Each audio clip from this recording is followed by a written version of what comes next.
Friends, आप इस plant को देख रहे हैं, इस प्लांट पर फंगस ने अटैक कर दिया है। इसकी देखिए पत्तियां एकदम सफ़ेद हो गई हैं और ये जो भी बर्ड आ रही हैं वो भी पूरी तरह से खिल नहीं पा रही हैं। तो फ्रेंड्स, आज मैं आपको बताने वाली हूँ कि ये फंगस जब प्लांट पे अटैक करती है तो उसका हम क्या ट्रीटमेंट करें, वो भी घरेलू, जो कि हमारे घर में ही अवेलेबल हो, बिना किसी केमिकल, फंगिसाइड के या कीटनाशक के हम अपने प्लांट को किस तरह से बचा सकते हैं। इसमें बहुत अच्छी फ्लोरिंग होने वाली है, लेकिन अचानक से इस पर फंगस ने अटैक कर दिया है। इसकी देखिए ये पत्तियां भी मुड़ने लगी हैं यहाँ से। तो चलिए बात कर लेते हैं हम उस कीटनाशक की, फंगिसाइड की, साथ ही वो खाद का, तीनों का काम करता है, और उसके उपयोग की कि हमें उसको किस तरह से यूज़ करना है हमारे प्लांट पे। इसके उपयोग से आपके प्लांट में 3 से 4 दिन में ही ये सारी फंगस का खात्मा हो जाएगा। साथ ही यदि किसी तरह के एफिड्स अटैक हैं तो वो भी ख़त्म हो जाएंगे। और जैसा कि मैंने बताया है कि ये बहुत अच्छी तरह से खाद का भी काम करता है, तो हमारे प्लांट को बहुत हेल्दी ग्रोथ देगा।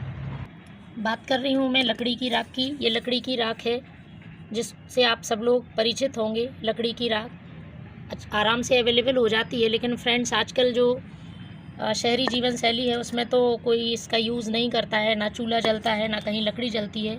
तो मैं आपको बता दूं कि आप अलग से कोयला जलाकर इस लकड़ी की राख को बना सकते हैं, या फिर आपके आसपास कहीं पर चूल्हा जलता हो तो आप उसकी राख को लेकर घर आ सकते हैं और स्टोर करके रख सकते हैं। लकड़ी की राख के अलावा यदि आपके पास अवेलेबल हो तो आप उपले की खाद भी उपले की राख भी ले सकते हैं, वो भी एक कीटनाशक का काम करती है। तो इसको हमें यूज़ कैसे करना है मैं आपको बताने वाली हूँ। इसके लिए 2 से 3 तरीके हैं। चाहे तो आप लिक्विड फॉर्म में भी यूज़ कर सकते हैं। लिक्विड फॉर्म में यूज़ करने के लिए आपको इस तरह से एक गिलास में पानी ले लें और 1 चम्मच इसमें ये राख मिला दें। 1 से 2 चम्मच मिला दें और इसको अच्छी तरह से 15 से 20 मिनट तक रखा रहने दें। ये जब अच्छी तरह से घुल जाए तो इसे 2 से 3 बार छान लें, जिससे कि ये आपके स्प्रे पंप में फंसे नहीं।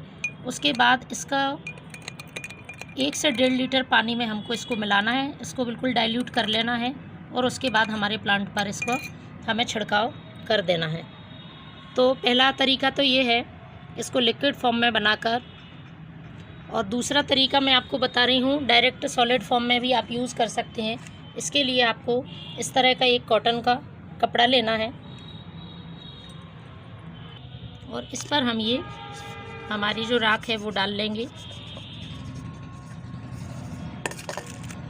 और इसको हम अच्छी तरह से फोल्ड कर लेंगे। चारों तरफ से इस तरह से पोटली जैसा बना लेंगे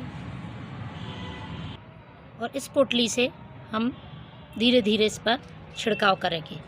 देखिए फ्रेंड्स, इस तरह से सुबह के टाइम में जब हवा ना चल रही हो तब आपको ये छिड़काव करना है प्लांट पर। आप देख पा रहे होंगे कि राख से सारा प्लांट अच्छी तरह से कवर हो गया है। बस फ्रेंड्स, इसको पूरे दिन भर ऐसे ही रहने देना है और इसके बाद आप 2 से 3 दिन बाद आप देखेंगे कि ये प्लांट वापस से अपनी ग्रोथ करने लगा है और उसका फंगस ख़त्म हो गया है। इसी तरह से आप कोई भी प्लांट हो, चाहे वो अभी इस मौसम में हिबिस्कस प्लांट पे भी बहुत ज़्यादा एफिड्स अटैक हो रहा है, तो उस पर भी आप डाल सकते हैं। यदि माऊ लगी है आपके प्लांट में तो माऊ के लिए तो ये बहुत ही अच्छा घरेलू उपचार है। पहले के टाइम में लोग इसी का इस्तेमाल करते थे, तो किसी तरह के केमिकल की हमें इस्तेमाल करने की ज़रूरत नहीं है। और सबसे बड़ी बात ये है कि ये किसी भी तरह से यदि मिट्टी में गिर जाता है तो ये खाद का काम भी करता है और एक फंगिसाइड और कीटनाशक का भी काम करता है।